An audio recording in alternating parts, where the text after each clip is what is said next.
Welcome to my page. Here I will help you with your property journey.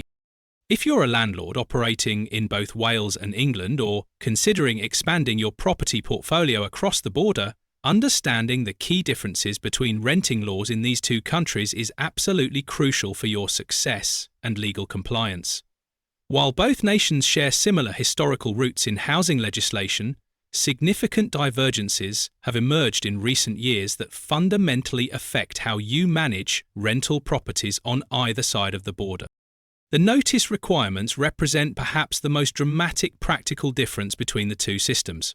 In England, landlords can serve a Section 21 notice requiring just 2 months' notice to end an assured short-hold tenancy provided certain conditions are met, including proper deposit protection and provision of required documentation. However, in Wales, the Section 173 notice requires a full 6 months' notice and cannot be served during the first 6 months of occupation.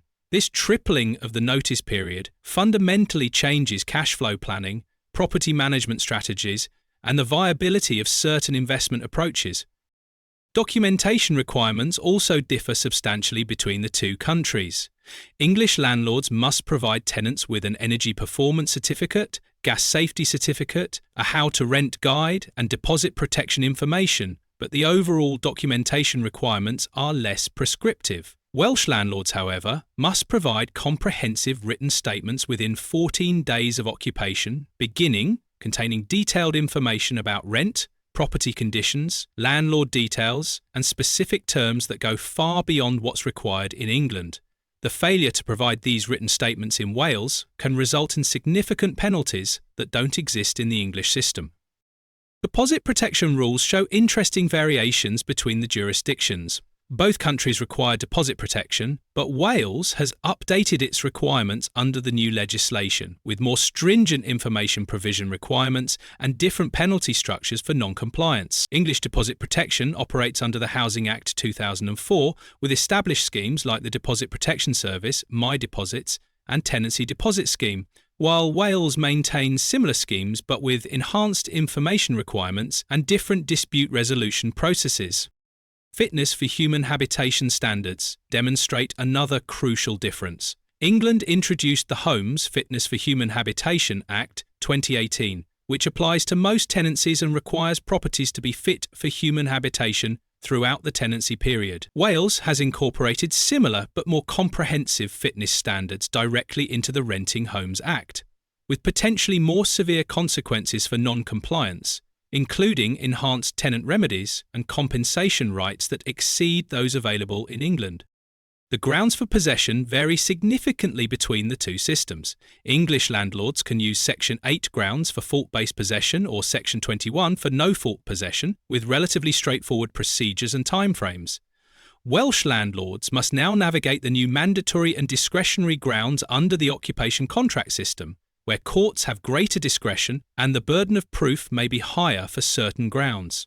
The mandatory grounds in Wales include serious rent arrears, while discretionary grounds require court approval and include persistent late payment or contract breaches. Rent control and regulation approaches also differ. England has largely avoided rent control measures, allowing market forces to determine rental prices, with some protections against excessive increases during tenancy terms. Wales has been more interventionist, with discussions about rent control measures and additional protections for tenants against unreasonable rent increases. The Welsh Government has also implemented additional licensing schemes in certain areas that go beyond English requirements. Property licensing requirements show regional variations, with some English local authorities implementing additional licensing schemes, but Wales has been moving toward more comprehensive licensing requirements as part of its overall approach to improving rental sector standards. This means landlords operating in Wales may face additional bureaucratic requirements and costs compared to their English counterparts, depending on the specific local authority area. The legal costs and procedures for possession proceedings also differ, with Welsh courts now operating under the new occupation contract framework that may require different legal strategies and potentially longer timeframes compared to the established English possession procedures. This affects both the cost and complexity of managing problematic tenancies across the two jurisdictions. Understanding these differences isn't just about compliance, It's about optimizing your property management strategy for each jurisdiction's specific requirements and opportunities. Successful landlords operating across both Wales and England invest in jurisdiction-specific expertise and systems rather than trying to apply a one-size-fits-all approach that could lead to costly compliance failures or missed opportunities. Thank you for watching this video. Please subscribe to the channel so you don't miss the next video, and if you found this useful, please like it or share it with friends and family who would benefit from the content.